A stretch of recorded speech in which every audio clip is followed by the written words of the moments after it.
सो हमने पिछले last points में देखा था कि इकोनॉमिक्स में कि कैरेक्टरिस्टिक्स ऑफ माइक्रो इकोनॉमिक्स के जो कैरेक्टरिस्टिक्स थे वो हमने पढ़े थे। अब हम नेक्स्ट पॉइंट पे आते हैं, इसका important components of micro economics.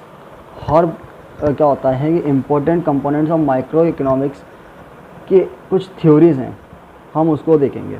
तो from the foregoing decisions 3 important component of micro economic emerge.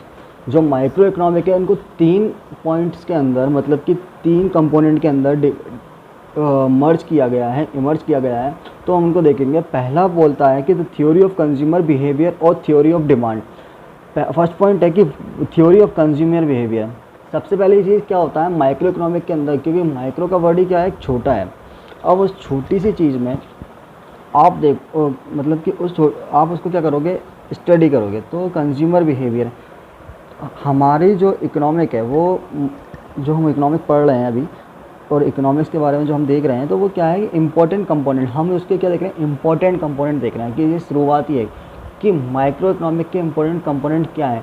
तो माइक्रो इकोनॉमिक्स की, तो the from the foregoing decision, उन्होंने कुछ डिसीजन लिए हैं इकोनॉमिक के लिए कि जो 3 इम्पोर्टेंट कंपोनेंट हैं माइक्रो इकोनॉमिक के, उसके 3 इम्पोर्टेंट कंपोनेंट्स हैं जो इकोनॉमिक में इमर्ज किया गया उसको। तो पहला पॉइंट है थ्योरी ऑफ कंज्यूमर।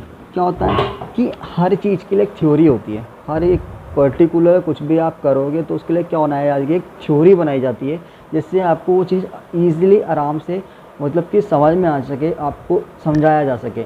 तो थ्योरी ऑफ कंज्यूमर बिहेवियर और theory of demand, consumer behaviour पे और कंज्यूमर की डिमांड के ऊपर एक थ्योरी है।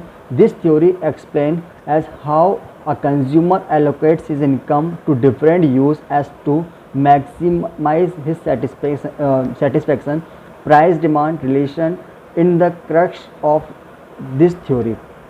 This theory explain, ये थ्योरी हमें एक्सप्लेन करती है कि as to how a customer allocates, मतलब कि उसकी इनकम, उसके डिफरेंट यूसेस, उसके बहुत सारे अलग अलग यूसेस, अलग अलग तरीके के, सो एज टू मैक्सिमाइज, मतलब कि वो अपनी इनकम के अंदर ज़्यादा से ज़्यादा सेटिस्फेक्शन कैसे ले सकता है।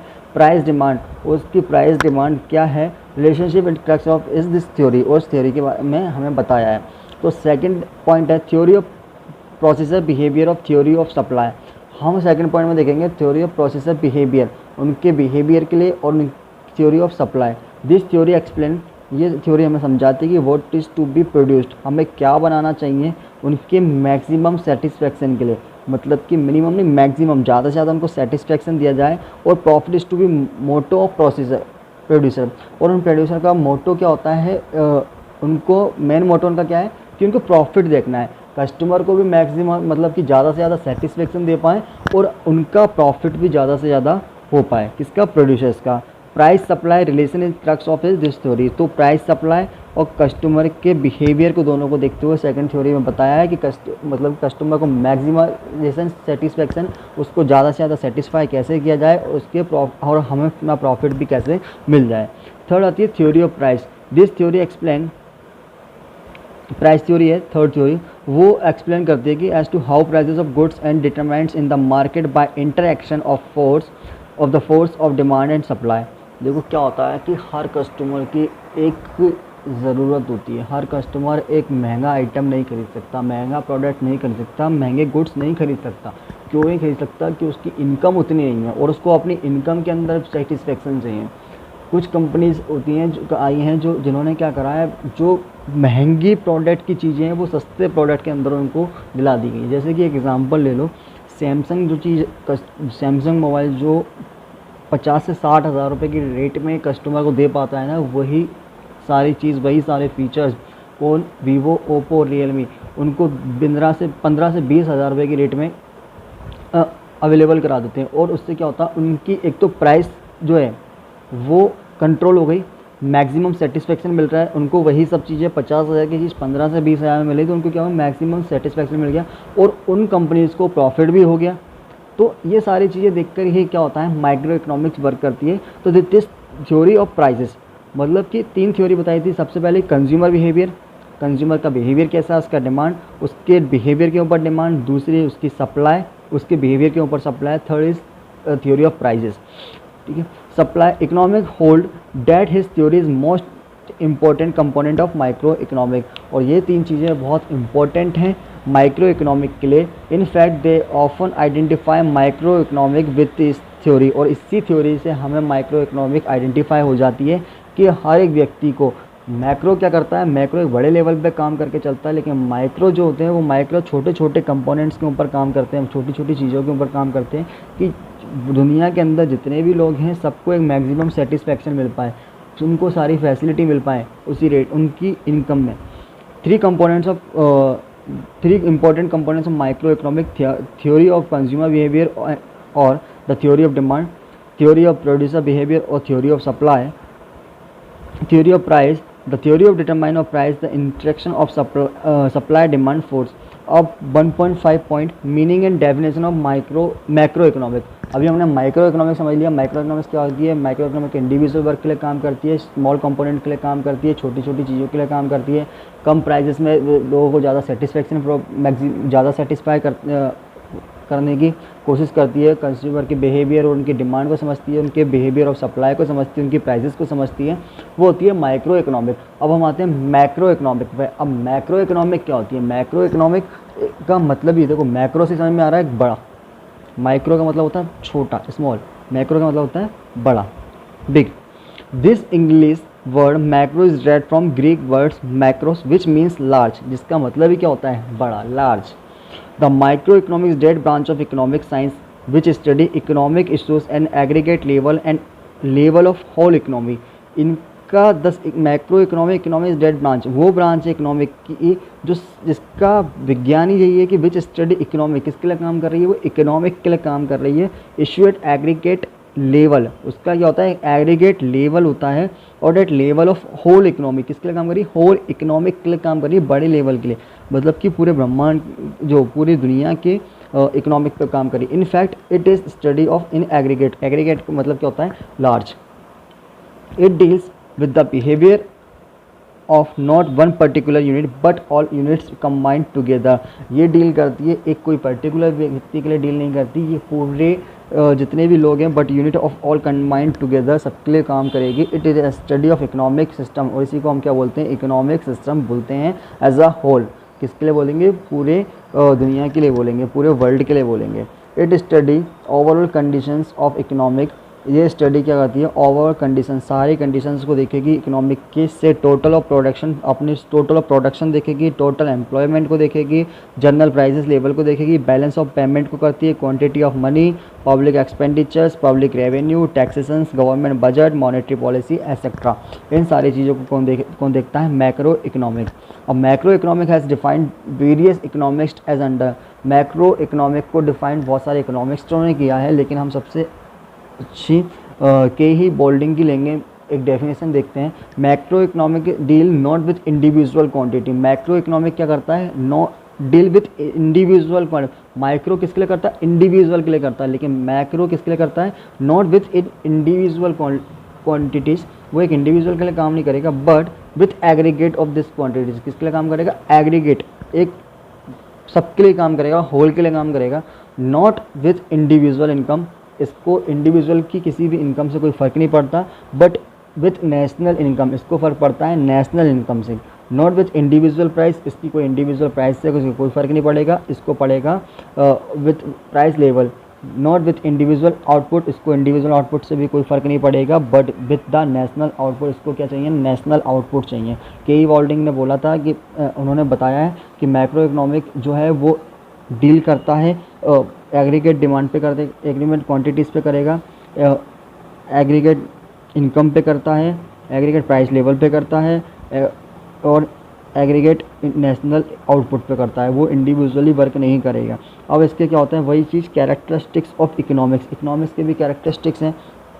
पहला point broader perspective. Second, importance of dynamic economic. Third, analysis of general problem. Fourth, priority of group interest. Fifth point, interdependent. देखो क्या होता है कि हर चीज़ की कैरेक्टरिस्टिक्स होते हैं, हर चीज़ को एक छोटे छोटे वर्डों में समझाया जाता है. डेफिनेशंस क्या होता है? कभी कभी हमें डेफिनेशंस मीनिंग समझ में नहीं आती ना, तो उनको एक छोटे छोटे पॉइंटों में करके कैरेक्टरिस्टिक्स के थ्रू हमें समझाया जाता है. तो पहला होता है broader perspective macro broader perspective, पहला पॉइंट है broader perspective. Macro economic deal with national and international issue. Micro क्या करती थी, इंडिविजुअली करती थी, एक कंट्री के लिए करती थी। लेकिन मैक्रो जो है वो economic deal with national and international, national के लिए भी काम कर रही है और इंटरनेशनल इश्यूज़ के लिए भी काम कर रही है। It not give emphasis to small variable, उसका कोई छोटी चीज़ों से काम नहीं है, उसको किससे वर्क है, it deal with national and international issues के लिए काम करेगी। Second point, important of dynamic economic. जो कैरेक्टरिस्टिक्स देखो सेकंड बोला गया है, important of to dynamic. Dynamic का मतलब क्या होता है, डायनामाइट, बॉम्ब का नाम क्यों रखा था डायनामाइट, इसलिए रखा था बहुत बड़ा था, बहुत ज़्यादा लार्ज था। तो macro economic analyst give more important dynamic economic है, ऐसी इकोनॉमिक है ये एनालाइज करती है, हर चीज़ को पहले एनालाइज किया जाता है, हर चीज़ को हम किसी को देख के गलत नहीं ठहरा सकते, पहले हम उसको एनालाइज करेंगे कि उसको देखेंगे वो गलत है या नहीं। ऐसे ही मैक्रो इकोनॉमिक क्या करती है, analysis give more important dynamic economic. ये किसके लिए इम्पोर्टेंट है, डायनेमिक इकोनॉमिक के लिए बहुत ज़्यादा ही इंपॉर्टेंट है। Third, analysis of general problem. Macro economic क्या करेगी, जनरली जो प्रॉब्लम्स होती हैं उनको एनालिसिस करेगी। Macro economic analyst dwells on general problems of national level like effect on monetary policy, physical policy, general price level, general employment etcetera. Fourth, priority to group interest. Micro economic give priority to group interest instead of individual interest. वो interest individual को नहीं देगी, किसको देगी, group interest को priority देती है। Priority किसको देगी, मैक्रो इकोनॉमिक हमेशा एक ग्रुप इंटरेस्ट को, ग्रुप को देगी, प्रायोरिटी देगी ग्रुप को देगी, ना कि इंडिविजुअल को देगी। Fifth point, interdependent. Micro and macro theories are not totally separate and independent but interconnected and interdependent. Micro और मैक्रो थ्योरी हैं जो टोटली सेपरेट हैं, दोनों ही अलग अलग हैं, माइक्रो अलग है, मैक्रो अलग है, लेकिन दोनों ही एक मतलब कि दोनों क्या है, एक इंटरडिपेंडेंट है and independent but interconnected and interdependent, दोनों एक दूसरे से कनेक्ट हैं और इंटरडिपेंडेंट हैं। दस, macro economic represent the economic as a whole. Macro economic जो है वो होल मतलब कि पूरे क्षेत्र को देख के ही काम करती है, उसका रिप्रेजेंट किसको करती है, पूरे एरिया को रिप्रेजेंट करती है। It am deal with aggregate and average. उसका वर्क ही क्या है, उसकी डील क्या है, उसका एम ही क्या है, उसका मतलब कि उद्देश्य क्या है कि उसे उस एग्रीगेट एंड एवरेज को देखेगी। It is not concern with individual, वो किसी एक कंसर्न नहीं करेगी इंडिविजुअल से item but aggregate item such as total saving, total consumptions, total employment, aggregate demand, aggregate supply, etc.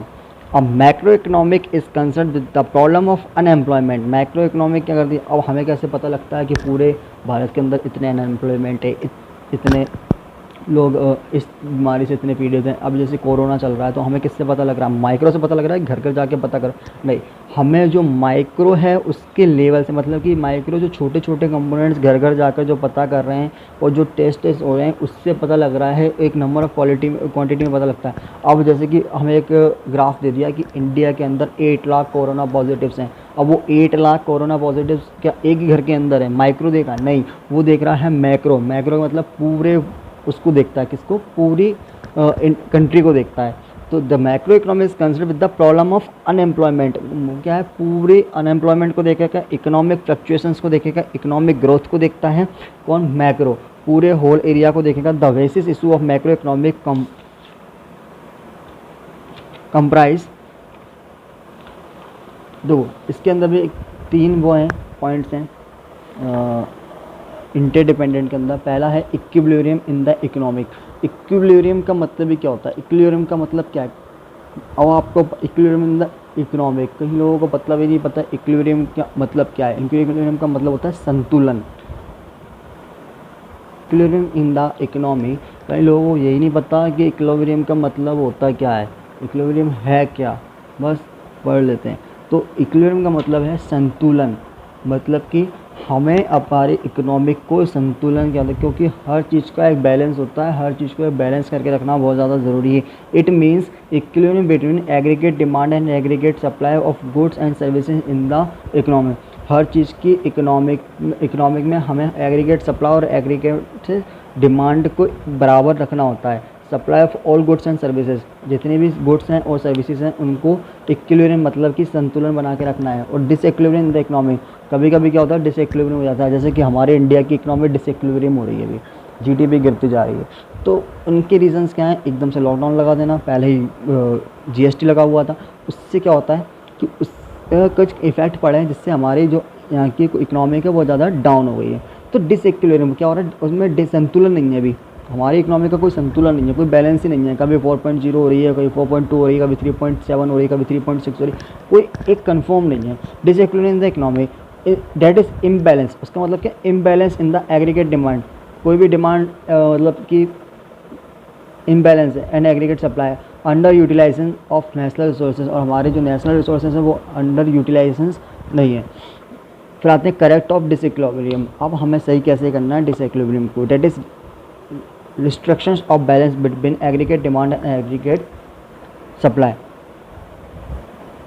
restoration of balance, हमें क्या करना, बैलेंस करना है हमारी एग्रीगेट डिमांड और aggregate supply with fullest utilisation of natural resources, हमारे जो resources हैं, हमारी जो मतलब कि हमें जो नेचुरल रिसोर्सेज मिल रहे हैं नेशनल से, हमारे जो नेशनल के रिसोर्सेज हैं उनको फुलेस्ट पूरी तरीके से यूटिलाइज करके various theories have propounded by economics of various issues of macro economics such as, पहला है theory of income and employment to analyze the how equilibrium is brought in the economy, सबकी income एक बराबर हो, सब एक बराबर कमा रहे हैं तो क्या होगा, सब लोग एक बराबर खर्चा करेंगे, एक बराबर सब लोग उसको कंजर्व करेंगे, सेविंग करेंगे, तो उससे क्या होगा, हमारी जो इकोनॉमिक है वो कहीं ना कहीं कंट्रोल होगी। The theory of economic employment analyst क्या करते हैं, एम्प्लॉयमेंट को, हमारे जो इनकम एम्प्लॉयमेंट है, जो कमाने वाले लोग हैं उनको एनालाइज करके उनको how equilibrium in the broth of in the economy के अंदर लेते हैं। Second, the theory to analyse the problem of disequilibrium in the economy that is deflationary gap and inflationary gap, क्या मतलब गैप, हर चीज़ में अगर थोड़ा सा गैप हो जाए, जैसे कि देखा लॉकडाउन लग गया, 3 महीने के अंदर हमारे यहाँ की जीडीपी बहुत ज़्यादा डाउन हो गई, जिससे क्या हुआ, हमारे इकोनॉमिक आर्थिक स्थिति डाउन हो चुकी है। तो उससे क्या हुआ, the theory to analyse the problem disequilibrium economic gap आ जाता है ना, हर चीज़ के बीच में गैप आ गया, जैसे इसने बताया कि गैप, किसी भी चीज़ के अंदर गैप नहीं आना चाहिए, गैप आया वही आपकी इकोनॉमिक डिसइक्विलिब्रियम हो गई, असंतुलन हो गई। Third point, the economist have distinction certain theory और policies to address the problem of disequilibrium, inflationary and deflationary gap such as monetary policy and physical policy, कैसी होती है monetary policy and physical policy. 1.6 important component of macro economic के भी कुछ important component होते हैं, very most important है। The theory of income and employment, theory of income and employment किसके लिए काम करेगी, theory of income and employment, this theory analyses as to how equilibrium can be stabilized between aggregate demand and aggregate supply. Aggregate supply is equal to aggregate demand in the economy.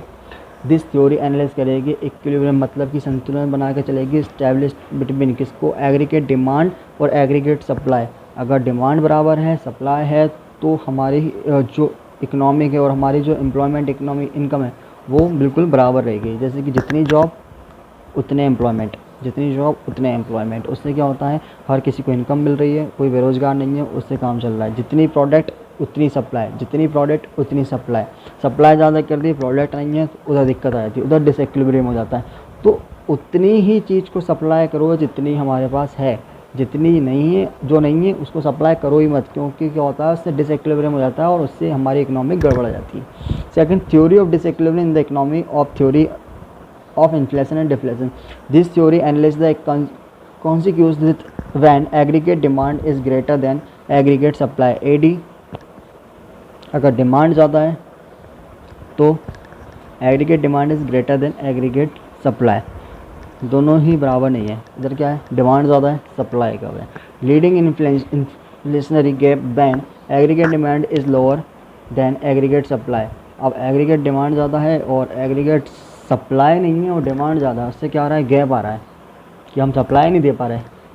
Theory of correction of disequilibrium in the economy, this theory person to monetary policy, इनकी क्या होती है, एक अलग ही नीति होती है, monetary policy होती है, focusing on the supply of money and credit creation of commercial banks. अब सप्लाई है, बराबर है सप्लाई, डिमांड नहीं है। डिमांड क्यों नहीं है? पैसा नहीं है। अब पैसा नहीं है तो देखो किस चीज़ पे पैसा आएगा? एक तो सप्लाई ऑफ मनी, आदमी को उधार में पैसा बांट दो, उससे क्या होगा? जो हमारे कमर्शियल बैंक है क्या करते हैं? उधार में पैसा बांट देते हैं, मतलब कि लोन्स के थ्रू। तो उससे क्या होता है कि लोगों की एक परचेसिंग कैपेसिटी थोड़ी सी बढ़ जाती है, तो उससे हमारी जो डिसइक्विलिब्रियम हो रहा है ना, जो वो थोड़ी सी लेवल पे आ जाती है। लेकिन फिजिकल पॉलिसी और focusing on government budget and impact of budget defective in the economy. और हमारी जो गवर्नमेंट है वो किस पे? बजट पे डिपेंड कर देती है। जितना बजट है उतने ही खर्चे कर पाएंगे, जितने बजट है उतने ही खर्चे कर पाएंगे, अलग से नहीं ले सकते।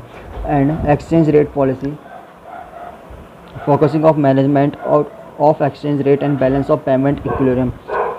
एक्सचेंज पॉलिसी, कई लोग क्या करते हैं कि एक्सचेंज पॉलिसी निकाल देते हैं, जिससे क्या होता है कि हर चीज़ एग्रीगेट डिमांड भी होती है, एग्रीगेट सप्लाई भी होती है। Focusing management exchange of balance of payment, और इससे क्या होता है? हमारा बैलेंस ऑफ पेमेंट भी क्या हो जाता है? इक्विलिब्रियम हो जाता है, संतुलन में आ जाता है। पहले के टाइम पे क्या होता था? हमारे एशियन टाइम पे जो उसको वाटर सिस्टम बोलते थे, उसमें क्या होता था? आप चावल के बदले दाल ले जाओ या गेहूँ ले जाओ, तो वो सारी चीज़ें क्या होता है? बैलेंस ऑफ पेमेंट एक बैलेंस हो जाता था, हर चीज़ का एक पेमेंट जो है वो बैलेंस में रहता था। तो ये हमने 3 इंपॉर्टेंट कंपोनेंट्स पढ़े हैं किसके? माइक्रो इकोनॉमिक्स के।